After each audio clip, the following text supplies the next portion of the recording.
Yuk kita mulai.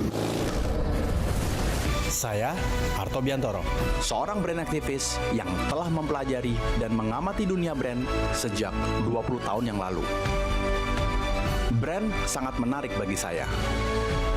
Mempelajari bagaimana sebuah produk atau jasa bisa mengubah persepsi kita dan membuat kita jatuh cinta kepadanya.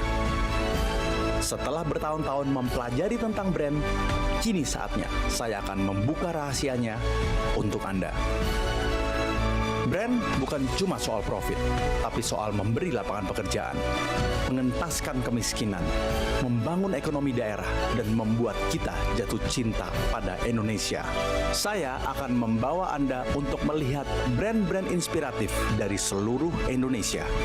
Inilah petualangan seru menguak rahasia brand siang dan malam di atas roda 2 untuk membuktikan bahwa brand lokal kita bisa. Welcome to Brand Adventure.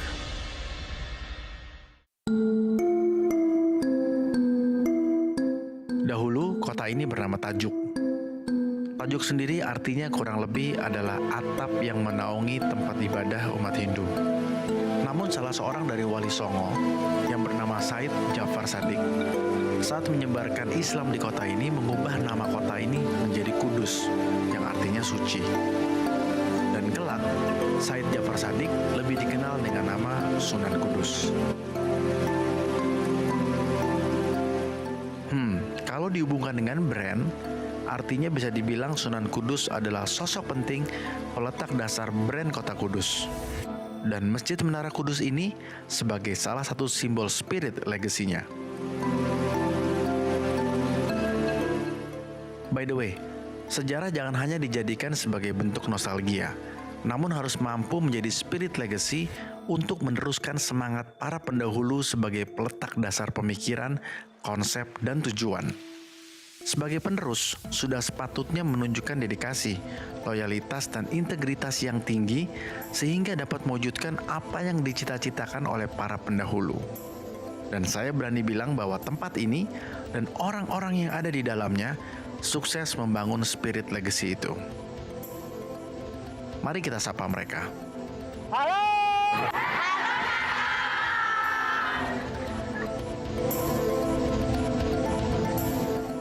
Jadi kalau kita bicara Noyorono 1932 ya Pak, bicara konsistensi, bicara komitmen, apa sih Pak yang melatar belakangi semangat itu sampai sekarang itu masih sama Pak?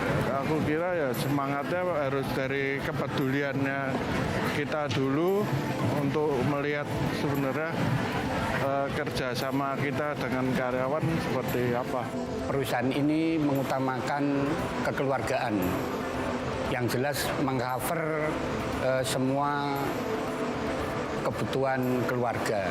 Sehingga itu yang saya rasakan, sehingga saya pribadi betah sampai 27 tahun.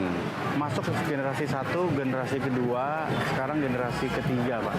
Apa yang kemudian dilakukan generasi ketiga untuk terus membawa kebersamaan itu dan sampai sekarang sudah ada di titik mana Pak? Dari pertama kali dimulai. Dulu awalnya sih cuman kerjanya sama alat kayu gitu, sama tampah bambu, ngerti ya. Itu terus kan kita kembangin supaya kerjanya lebih ergonomis, Ya, lebih efisien dan lain-lain. Sistem kerjanya, cara prosesnya yang lebih distandarisasi. Waktu dulu masih orangnya sedikit kan, ya mungkin ngatur lebih gampang kan. Tapi kalau sudah ribuan gini ya harus ada SOP yang jelas.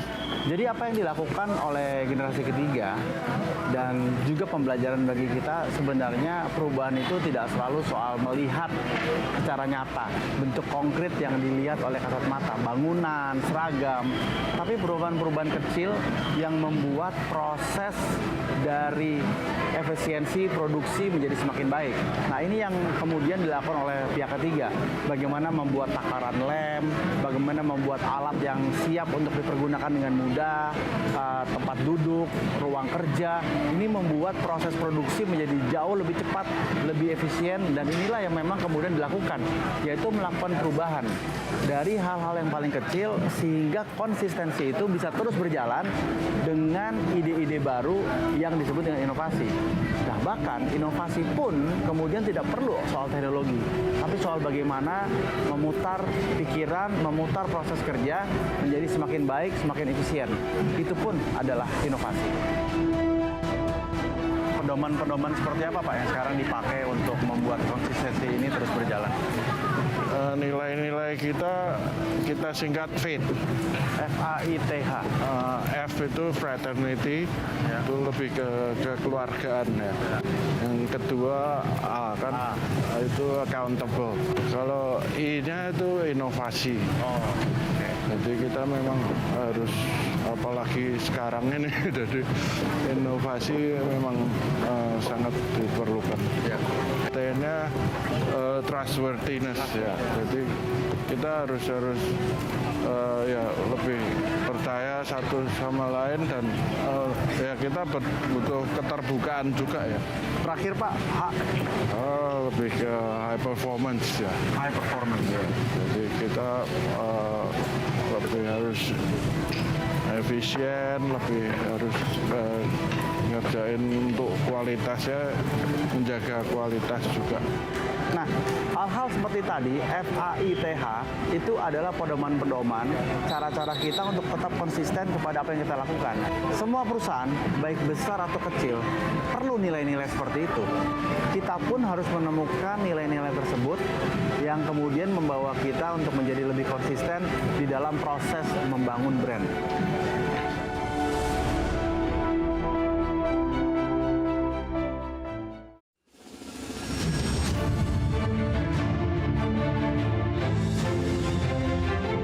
Yang menarik untuk dicermati dari brand yang memiliki latar belakang sejarah panjang adalah bukan cuma karena prestasinya, tapi lebih pada bagaimana meletakkan milestone atau boleh dibilang blueprint perusahaan yang telah dibuat oleh para pendahulu pada visi yang baik dan benar. Jadi bukan hanya berpikir bagaimana caranya untuk bisa bertahan hari ini, melainkan juga tahu apa yang harus dilakukan 5-10 tahun ke depan dan seterusnya, dengan membuka diri dan pikiran seluas-luasnya agar tidak terjebak oleh kejayaan masa lalu. Pak, bicara perjalanan panjang sejak 1932, tentu dalam sejarah yang panjang itu ada titik-titik balik sejarah yang membuat hari ini Noyorono terus berkembang menjadi besar.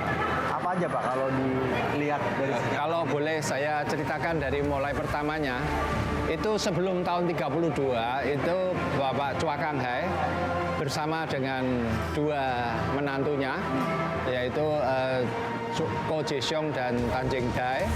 Dia berdiskusi dan akhirnya timbul ide untuk membuat sebuah pabrik rokok. Terus mereka menyiapkan itu di sebuah gudang kapuk, karena keluarga Bapak Tan Jeng Dai itu pedagang kapuk di Pati, di kota Pati. Mereka kemudian mulai membuat perusahaan rokok. Mereka pada tahun 32 diresmikan menjadi firma Noyorono. Terus kemudian tahun 1934 mereka pindah ke Kudus. Setelah pindah ke Kudus, Bapak Ko Jae Syong itu almarhum, dia yang memimpin perusahaan itu di Kudus, yang aktif. Dan akhirnya perusahaan itu berkembang. Tapi sekitar pada zaman Jepang, setelah tahun 42 ke atas, itu paling berat tahun 49, di mana waktu itu juga kondisi jembatan antara Semarang Kudus putus dan suplai bahan-bahan susah sekali. Akibatnya perusahaan sempat terhenti beberapa saat. Setelah itu mulai kembali tahun 50 ke atas dan perusahaan itu bertumbuh. Dan pada tahun 1973 perusahaan itu dijadikan PT. Di situ itu sudah mulai tahun 60-an, 63 itu mulai masuk 60-63 mulai masuk generasi yang kedua. Untuk generasi ketiga itu mulai tahun 2003-2004. Kita menggantikan generasi yang kedua.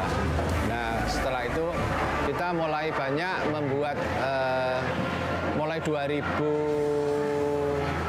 tahun 2000-an kita investasi banyak untuk mesin-mesin produksi untuk menyiapkan supaya kita bisa menjadi lebih besar lagi. Kira-kira itu. Apa contoh-contoh kreatif dan inovasi yang sekarang dilakukan oleh Nororena terkait dengan komunikasi ke publik mungkin atau juga dalam proses pengelolaan sumber daya manusia? Oh, oke. Dengan kita untuk sumber daya manusia, kita sekarang ada yang memimpin, jadi itu Bapak Sri Martono, dan diharapkan dengan adanya Bapak Sri Martono kita bisa memperbarui policy kita untuk ya memperbaiki lah kondisi dari kesejahteraan mereka juga, dan supaya kita bisa lebih mengerti sebenarnya nilai-nilai yang sudah ditanamkan oleh para pendahulu kita. Jadi supaya kita memang tetap sebagai keluarga besar. Orang yang masuk Noerono menjadi suatu anggota keluarga besar Noerono, dan kita harus bisa tetap bersatu dan bisa bekerja sepenuh hati untuk membangun perusahaan itu. Bagi kami perusahaan Noerono satu perusahaan yang sudah punya nama baik dengan reputasinya yang baik juga. Juga di Noerono ini memberikan satu kenyamanan saya bekerja, terus memberikan ruang untuk jenjang karir yang baik sehingga kami bisa bertahan untuk sampai bekerja di 22 tahun sekarang ini. Tadi sudah diceritakan oleh Pak Arifin lebih luas tentang pedoman-pedoman ya Pak, yang kemudian diterapkan di dalam perusahaan. Nah, saya mau tahu dari pandangan Bapak misalnya, bagaimana aplikasi pedoman itu dalam keseharian dengan mereka. Bentuk-bentuknya seperti apa aja Pak? Apakah ada kelas khusus, pelatihan, atau membaca pedoman, atau kemudian itu dilakukan secara nyata baik dari level manajemen sampai bawah?